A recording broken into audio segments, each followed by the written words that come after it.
Welcome, everybody. I'm Mark Peter Davis, managing partner of Interplay. I'm on a mission to help entrepreneurs advance society, and this podcast is definitively part of that effort. Today, we've got Adam Nathan, the co-founder and CEO of Almanac on. Almanac is a SaaS platform that helps teams interact and manage workflow. It's a cool product, but really interestingly, he's really an expert on remote work and managing distributed teams. He's philosophical about it, brought up some points that remote or in person, it's kind of all the same. He's calling it internet work. And we dive into some really interesting best practices for how to manage the human elements of teams while they're distributed. So I found this to be a very insightful conversation. If you're at the top of an org, in HR or otherwise, this is probably going to be a good listen for you. Enjoy. All right, Adam, what's up, man? Thanks for being here. Good to see you. Can we start off at the top? You want to give us a little overview of Almanac, what you're building? Sure. Well, Almanac is a structured collaboration platform. And what we mean by that is it's really an all-in-one place for building out asynchronous workflows for basic types of collaboration. Most people these days are writing in online document editors, but trying to get basic tasks done isn't basic at all. And what I mean by that is if you want to get feedback on sales contracts or a proposal, if you need approvals on marketing copy or engineering RFPs, if you want to share out new knowledge or SOPs, you can't just push a button in a tool. It often takes hundreds of messages on Slack or on email, lots of different meetings. It can take up most of your week just to get basic things done. And so what we built at Almanac is a tool that with structured workflows for feedback and approvals and sharing, so that there's a lot of transparency around the work, and you can cancel meetings and spend your time on stuff that matters instead. You're building in a really kind of contentious space, right? Like for tech people, a lot of us have acclimated to this remote world, but there, even within our industry, there's some pretty serious feelings around whether or not people should be in the office or not. I've got buddies who run major financial institutions. The sentiment over there seems to be a little bit weighted to the other side of what you hear in our world.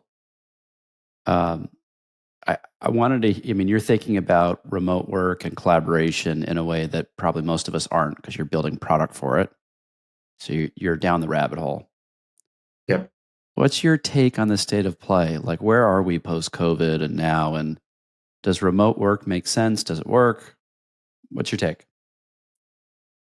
Yeah, I think that this debate that's mostly happening on Twitter between remote and office, it's not just tired. I think it's irrelevant because if you think about it, even before COVID, if you were in an office, as a lot of us were, we were working online. We were working in real-time document editors like Google Docs or Microsoft Teams. We were communicating on Slack. We were attending meetings on Zoom.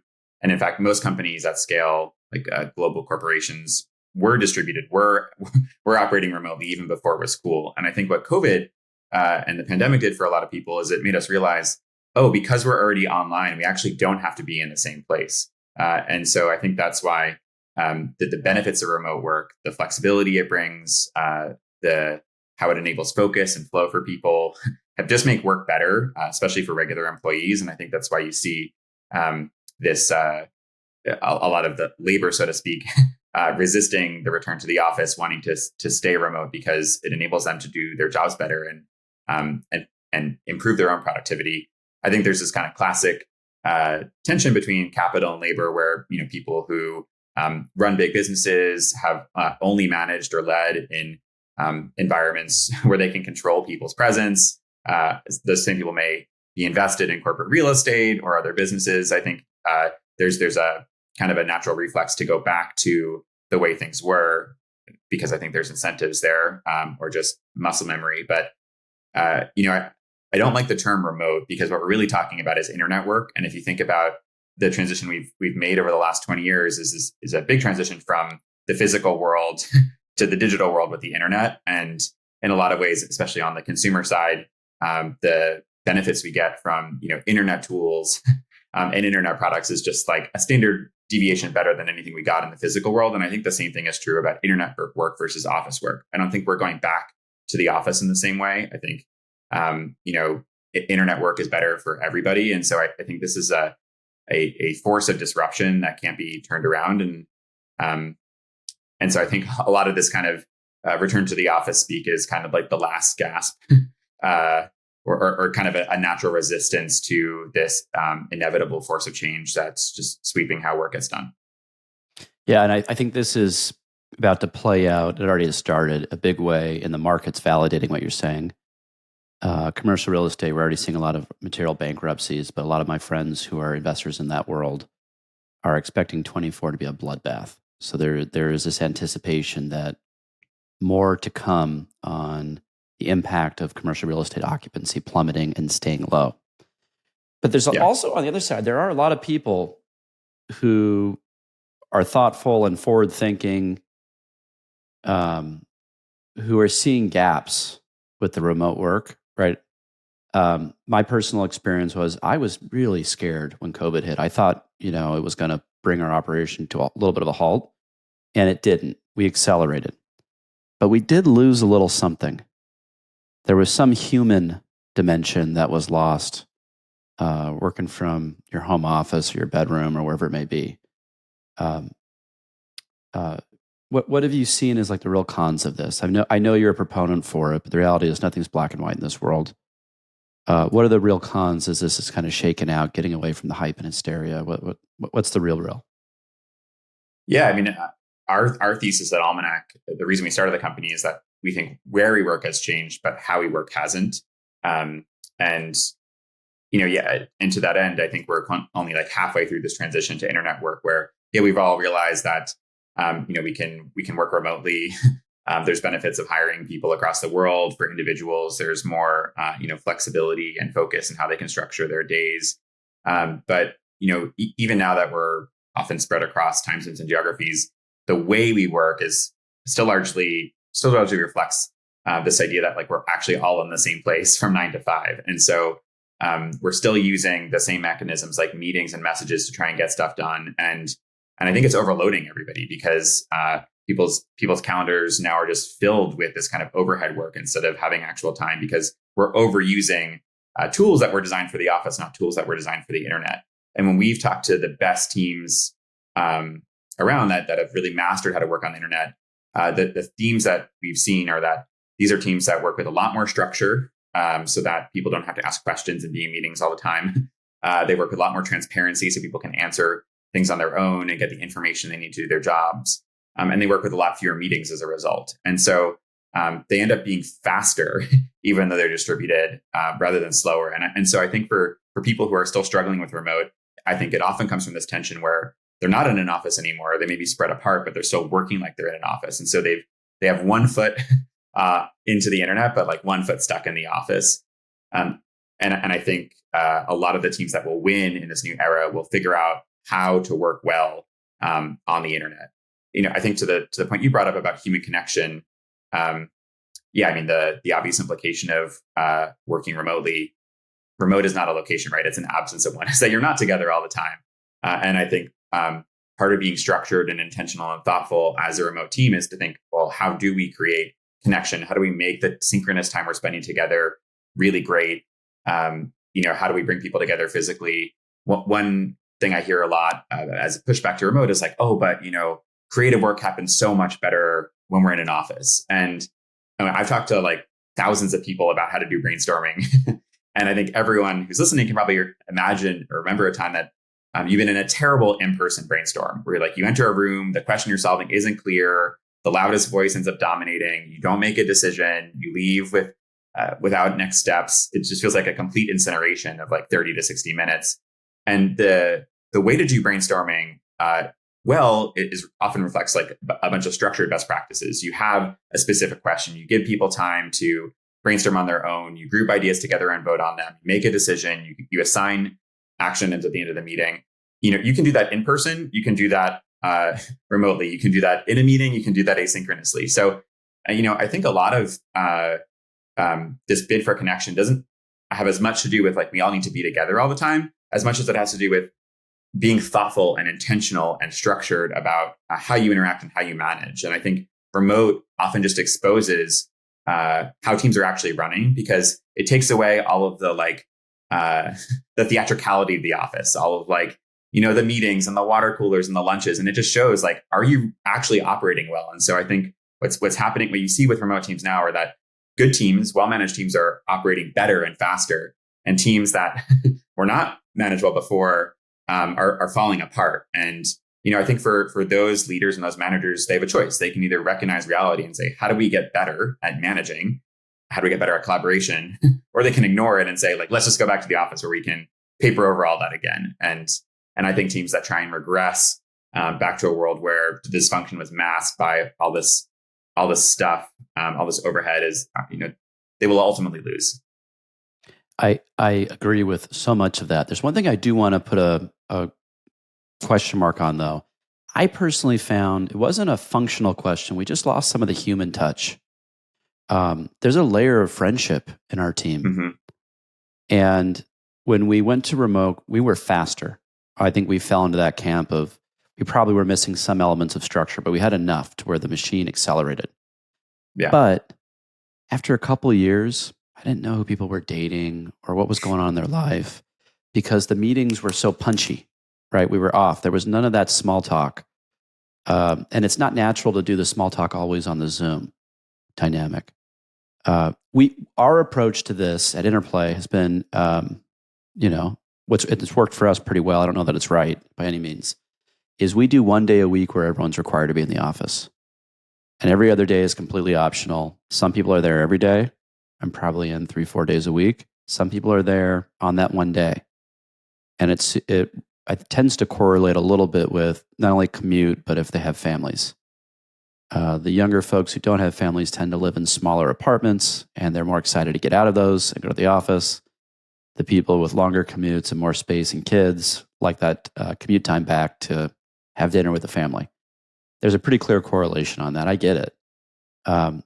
The second we started showing up in the office again, the friendships really warmed up, and it took a few months to get back to where it was. But even that 1 day a week was fairly magical for us. You guys, I'm assuming, are fully remote on your team. I mean, yeah, we have people kind of from Turkey to Hawaii. So right. How do you get the friendship element?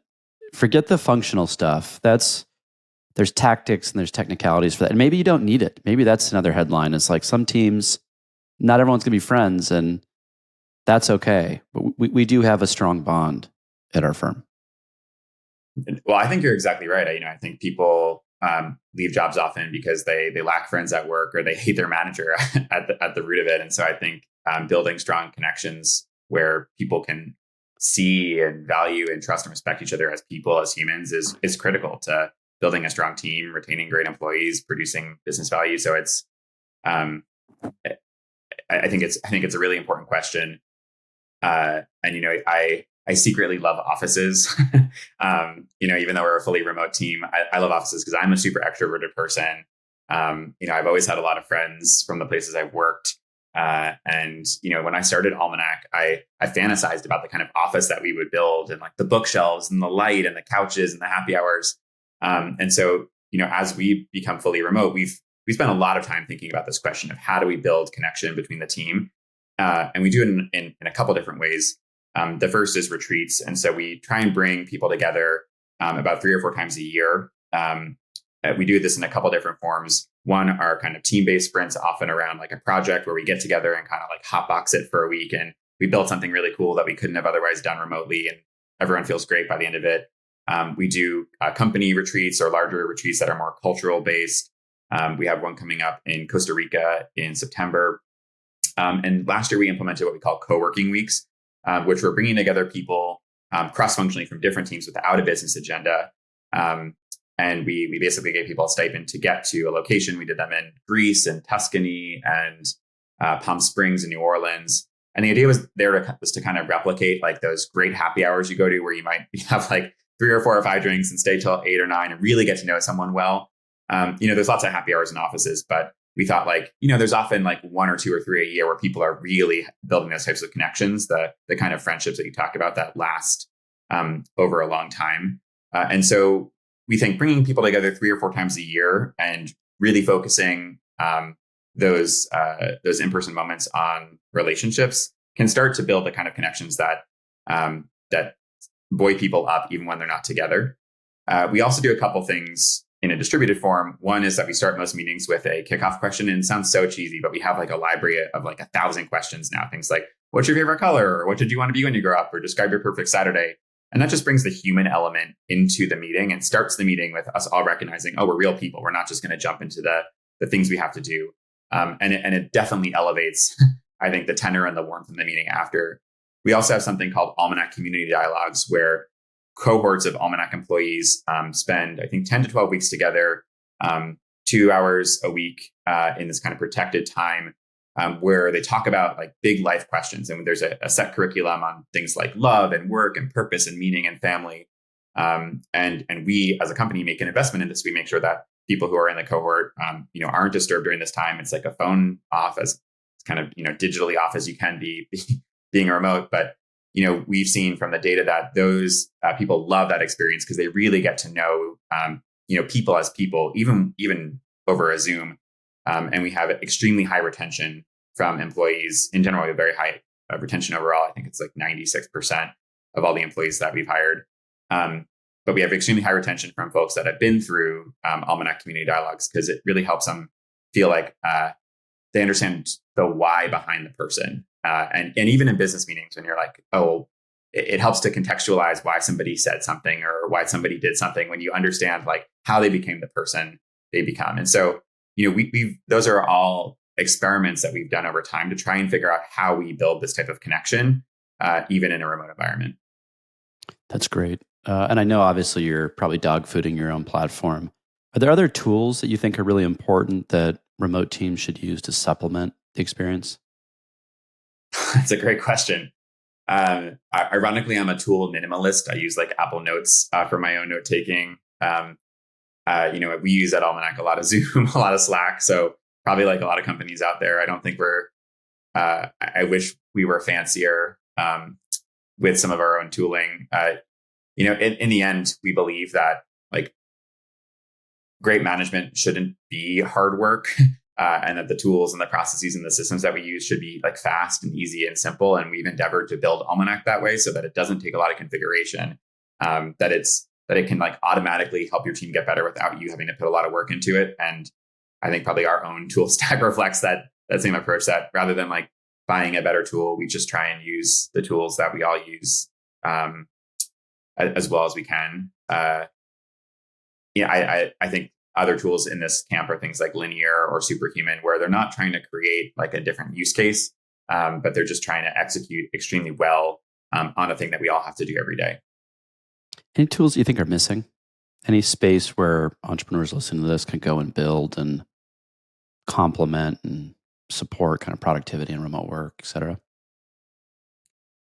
Yeah, I think you talked about the lack of relationships potentially on distributed teams. I think there's a broader loneliness epidemic that's happening. It's not, endemic to the pandemic. I think it's a long-term trend that has been influenced by many factors. The collapse of a lot of social institutions in this country, which the book Bowling Alone is about.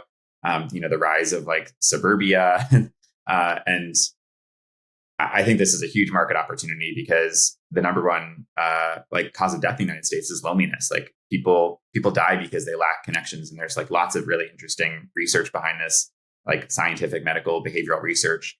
And I think as you were talking about, unless we figure out how to build relationships and community on the internet, both professionally for people at work as well as for consumers, like if you look at the impact of Facebook and Instagram, I think it's harmed mental health despite a lot of the benefits. And so I think there's a huge opportunity in this space for people to continue to experiment with new formats of how do we build connections between people? How do we create community? How do we reinforce identity?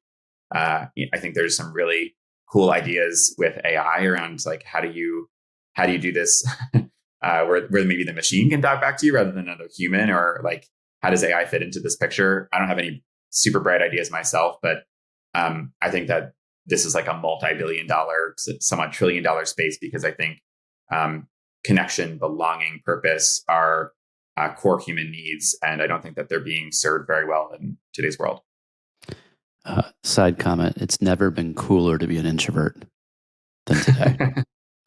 What's the most important thing you've learned as an entrepreneur? Look, you've been on this journey. There's a lot of other people on journeys. Everyone's swapping notes and figuring things out. Like, what maybe surprised you, or was something that you think you wish you would have known before you took that first step? Yeah, I think in one word, it's patience. I think there's a phrase that it takes years to become an overnight success. And I think the dirty secret in startup land is that it often takes 4 or 5 years for a product to truly gain traction and hit an inflection point.